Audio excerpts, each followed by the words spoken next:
Concept classes Dhanbad. Last video में हमने देखा था वेवी कर्व मेथड के बारे में, और वेवी कर्व मेथड जो हमने लास्ट वीडियो में देखा था वो एक सिंगल फंक्शन के लिए था। अब हम लोग इस वीडियो में एक से ज़्यादा फंक्शन अगर हो, अगर कोई एक से ज़्यादा फंक्शन का प्रोडक्ट हो या एक से ज़्यादा फंक्शन का डिवीजन हो, तो उसमें किस तरह से हम वेवी कर्व मेथड के थ्रू इनइक्वालिटी को सॉल्व करेंगे, तो we will see about that in this video. So let's see. इस मेथड में हम लोग देख रहे हैं कि यहाँ पर मेरे पास दो फंक्शन है fx एंड gx। यहाँ भी मेरे पास दो फंक्शन है fx एंड gx। यहाँ पर क्या है, दोनों फंक्शन आपस में लिंक है fx into gx है, and there can be greater than 0, less than 0, greater than 0, less than 0, equality included in this too. Similarly यहाँ पर क्या हो सकता है कि fx by gx greater than equal to, less than equal to, greater than और less than. तो अगर जब एक से ज्यादा फंक्शन है, यहाँ मैं सिर्फ दो फंक्शन ले रहा हूँ, it can be more than two function fx gx hx and there can be more than two functions. तो अगर जब इस टाइप के फंक्शन, इस टाइप की इनइक्वालिटीज आपको सॉल्व करने हो एक से ज्यादा फंक्शन के, तो जो मेरा प्रोसेस है वो again the method will be again wavy curve method. But यहाँ पर बस अब करना क्या है कि जो स्टेप मैंने वहां फॉलो किया था सिंगल फंक्शन के लिए, वो यहाँ करना है बट इंडिविजुअल हर फंक्शंस के लिए। जैसे वहां पर मेरे पास एक फंक्शन था fx और यहाँ पर इनइक्वालिटी का साइन, तो जो भी मेरे पास fx था, फर्स्ट स्टेप क्या था, our first step was to make the RHS 0, मतलब मेरा राइट हैंड साइड सबसे पहले 0 हो जाना चाहिए। अगर कोई नॉन जीरो टर्म इधर साइड में है तो पहले हम उसको क्या करेंगे, लेफ्ट साइड में लेके सारा पार्ट सॉल्व कर लेंगे, उसके बाद पहले इसको 0 कर लेंगे, then we will start next step. तो मेरा जो नेक्स्ट स्टेप था, जैसा कि मैंने प्रीवियस वीडियो में बताया कि ये नेक्स्ट स्टेप में क्या करना है कि fx को 0 से इक्वेट करना है। अब fx को 0 से इक्वेट करने के बाद x के कुछ रूट्स आएंगे, कुछ x के वैल्यूज आएंगे जो कि जिसके लिए fx 0 हो। फिर उसका अगला स्टेप क्या था कि जो भी x का वैल्यू आया, इसको सॉल्व करने के बाद उसको हम नंबर लाइन पर ड्रॉ करेंगे and then we will see the sign of the interval. तो इन दिस केस जब एक से ज्यादा फंक्शन हो और उसका प्रोडक्ट या डिवीजन हो, करना भी सेम, यहाँ भी सेम स्टेप लेना है, बट यहाँ क्या करना होगा, इसको भी 0 से इक्वेट करेंगे, x का वैल्यू निकालेंगे, सिमिलरली इसको 0 से इक्वेट करेंगे, इससे भी x का वैल्यू निकालेंगे। तो जितने भी x के वैल्यूज आएंगे इंडिविजुअल फंक्शन को 0 से इक्वेट करने पर, उन सारे x के वैल्यूज को हम यहाँ नंबर लाइन पे प्लॉट करेंगे। नंबर लाइन पे प्लॉट करने के बाद जैसा कि वहां सिंगल फंक्शन के लिए करते थे, we will do the same thing here. यहां भी क्या करेंगे, तो जितने भी इंटरवल्स यहां पर बने हैं individual part by part interval, तो हमको क्या करना है, साइन देखना है इंटरवल का कि आखिर जो भी इंटरवल बने हैं इसका साइन क्या है। तो जैसे कि वहां मैंने एक तरीका बताया था सिंपल सा कि सबसे पहले हम ये देखेंगे कि किस इंटरवल में 0 है। जैसे ही फंक्शन में अगर हम 0 पुट करते हैं इस पूरे फंक्शन में fx into gx में या fx by gx में, द प्रोसीजर इज सेम, जो इसके लिए है वो इसके लिए है, तो हम सिर्फ इसके थ्रू समझाते हैं। तो यहाँ पर क्या है कि जैसे ही हम x का वैल्यू 0 डालते हैं यहाँ पर, तो ये जो टोटल फंक्शन है fx into gx, ये आइदर पॉजिटिव आएगा या नेगेटिव आएगा या मे बी 0 भी आ सकता है। तो अगर हम पॉजिटिव आता है, तो अगर मान लीजिए late us assume the case that in this interval x is 0 is here, अगर x 0 यहाँ पर है, हम जैसे ही x का वैल्यू 0 इस फंक्शन में पुट करते हैं, तो लेट्स सपोज कि यहाँ पर ये पॉजिटिव आ रहा है, नेगेटिव भी आ सकता है, तो हम चलिए मान के चलते हैं कि यहाँ पर ये पॉजिटिव आ रहा है। तो वहां पर मैंने वेवी कर्व मेथड में बताया था कि अगर एक इंटरवल पॉजिटिव आता है, देन द सब्सिक्वेंट इंटरवल जो एडजेसेंट इंटरवल होगा, ये नेगेटिव पॉजिटिव नेगेटिव पॉजिटिव, इधर पॉजिटिव है तो ये negative, that means this sign will alternate negative positive and so on. तो ये जो साइन है वो अल्टरनेट चलेगा। तो अगर हम एक इंटरवल का साइन पता कर लें तो बाकी इंटरवल का साइन हमको ऑटोमेटिक पता चल जाएगा। और जैसे ही अगर हमको इंटरवल का साइन पता चल जाता है, देन वी विल चेक कि आखिर हमसे पूछा क्या गया है। अगर हमसे ग्रेटर देन इक्वल टू पूछा गया है, दैट मींस पॉजिटिव पूछ रहा है, लेस देन इक्वल टू 0 पूछ रहा है मींस नेगेटिव, यहां भी पॉजिटिव यहां भी नेगेटिव। इन दोनों में क्या फर्क है कि यहाँ पर, सॉरी इन दोनों और इन दोनों में क्या फर्क है कि यहाँ पर इक्वलिटी भी लगा हुआ है। तो इक्वलिटी बोलने का मतलब कि ये 0 भी हो सकता है, तो हम x का वो वैल्यू भी इंक्लूड करेंगे जिसके लिए पूरा फंक्शन क्या हो जाता हो, 0 हो जाता हो। तो हमने लास्ट वीडियो में मैंने डिस्कस किया था ओपन सेट और क्लोज सेट। तो अगर कोई भी वैल्यू इंक्लूड कर रहे हैं तो हम क्या शो करते हैं उसको एक ब्लैक डॉट से, और अगर हम उसको ओपन कर रहे हैं मतलब उस वैल्यू को हम इंक्लूड नहीं कर रहे हैं, then we will show it by small circle, tiny circle. So यहाँ पर इसका मतलब हुआ कि जो भी वैल्यू यहाँ पर है, let's say it is x equal to x1, तो ये जो x1 है वो इसके सॉल्यूशन में नहीं आएगा, ये ओपन है। इस x1 के बगल का कोई स्मॉल नंबर आ सकता है बट x1 नहीं आएगा। बट अगर हम यहाँ पर बात करें ये x2 है तो इस x2 को इंक्लूड करेंगे, तो this is a closed, this is open. तो अब हम इसको समझते हैं, पहले इसके बेसिक्स को समझते हैं कि आखिर इसमें कैसे पॉजिटिव नेगेटिव ये अल्टर होगा।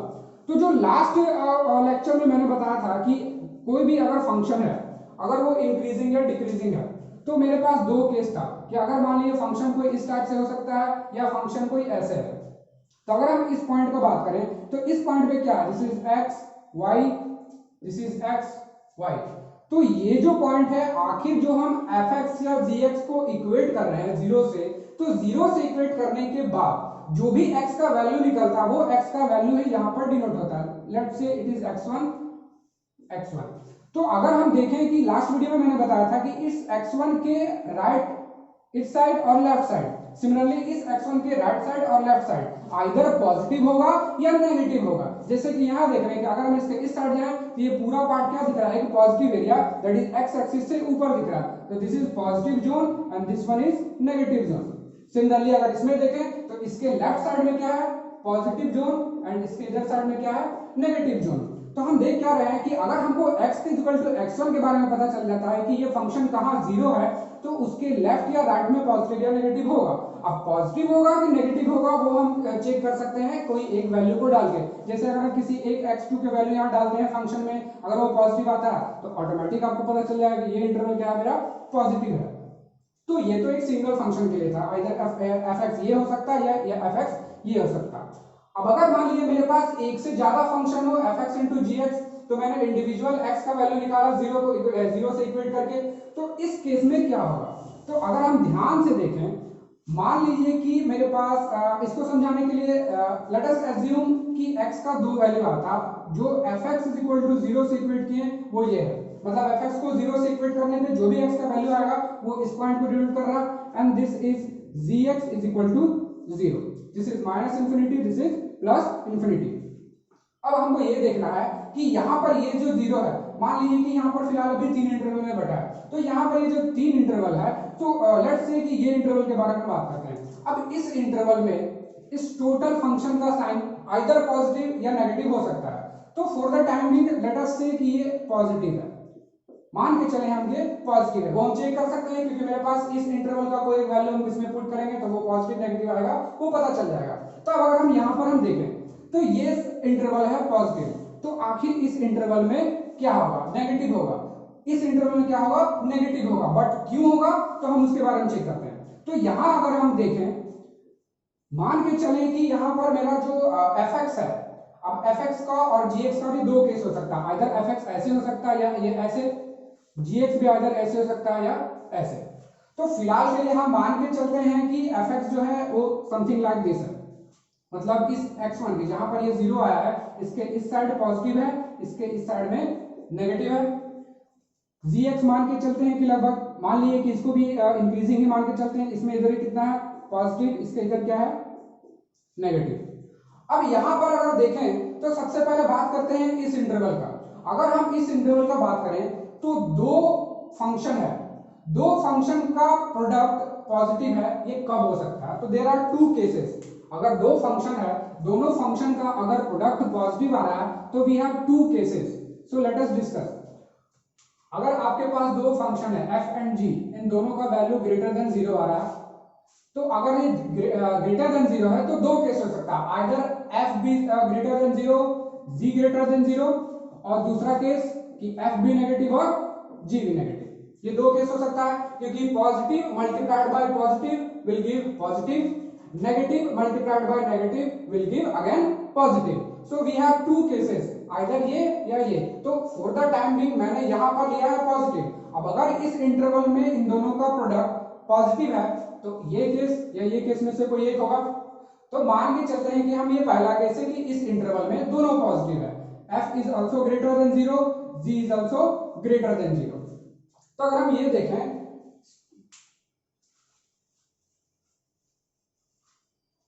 तो यहाँ अगर इस इंटरवल में चेक करें तो पहला इंटरवल हो गया। अब जैसे ही हम इस इंटरवल को क्रॉस करते हैं तो ध्यान से देखें कि यहाँ हम g का बात करते हैं, क्योंकि यहाँ अब g के वैल्यू को क्रॉस कर रहा है, तो g अभी है पॉजिटिव। जैसे ही ये 0 को क्रॉस करेगा तो इस डायरेक्शन में g का वैल्यू क्या हो जाएगा, अब g will be negative. Why, वो यहाँ फिगर से आपको बता चुके हैं कि अगर कोई फंक्शन किसी पॉइंट के लेफ्ट साइड में पॉजिटिव है, जैसे कि यहाँ इसके लेफ्ट साइड में क्या है, g पॉजिटिव है, जैसे ही राइट में क्या हो गया, negative, because it crosses x axis. Similarly यहाँ पर कि जैसे ही ये g पॉजिटिव है, ये डिक्रीज होते होते g इज इक्वल टू 0 को क्रॉस करेगा। क्रॉस करने के बाद ये क्या हो जाएगा, negative, but f is still positive, f अभी भी पॉजिटिव है, क्योंकि f 0 को क्रॉस नहीं किया इस जोन में। f का 0 कहाँ है, यहाँ तक है, f इधर 0 तो हुआ नहीं है, बट इस f क्या है, अभी भी इंक्रीजिंग है। तो अब हम यहाँ अगर इस इंटरवल में चेक करें f greater than 0, g greater than 0, तो दोनों का प्रोडक्ट क्या होगा, अगर हम किसी पॉजिटिव को मल्टीप्लाई करते हैं किसी नेगेटिव से तो ओवरऑल क्या होगा, that will be negative. That's why अगर मिडिल इंटरवल मेरा पॉजिटिव है, the next interval be negative.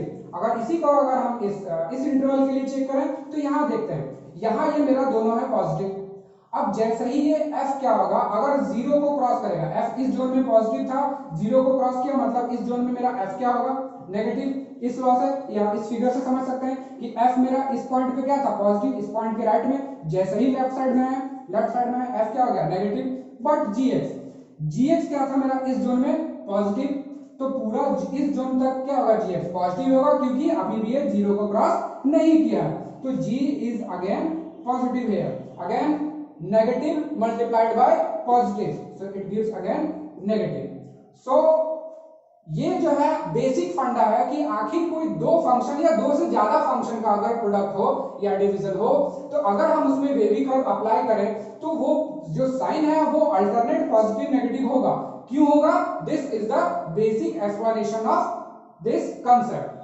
तो अगर ये मेथड पता हो तो इसके बाद आगे का जो मेथड, आगे का जो स्टेप है वो सेम होगा कि जैसे ही आपको इंटरवल पता चल गया, देन वी विल चेक कि यहाँ पूछा क्या गया है, ग्रेटर देन इक्वल टू 0 या less than equal to 0, greater than 0 और लेस देन 0। तो जो पूछा गया है उसी के हिसाब से मेरा क्या होगा, इंटरवल आंसर होगा। अगर मान लीजिए ग्रेटर देन इक्वल टू 0 पूछा है तो ये इंटरवल आंसर हो गया, या जो भी क्वेश्चन में पूछा गया, we will see this by an example. Same case यहाँ भी चलेगा, कोई भी स्टेप जो कि इसका है वो स्टेप इसमें भी होगा। इसमें भी क्या करेंगे, पहले इसको 0 से इक्वेट करेंगे, जो भी x का वैल्यू आएगा उसको यहाँ पर नंबर लाइन पर ड्रॉ करेंगे, इसको भी 0 से इक्वेट करेंगे, जो भी x का वैल्यू आएगा नंबर लाइन पर ड्रॉ करेंगे। The other steps are same as of this.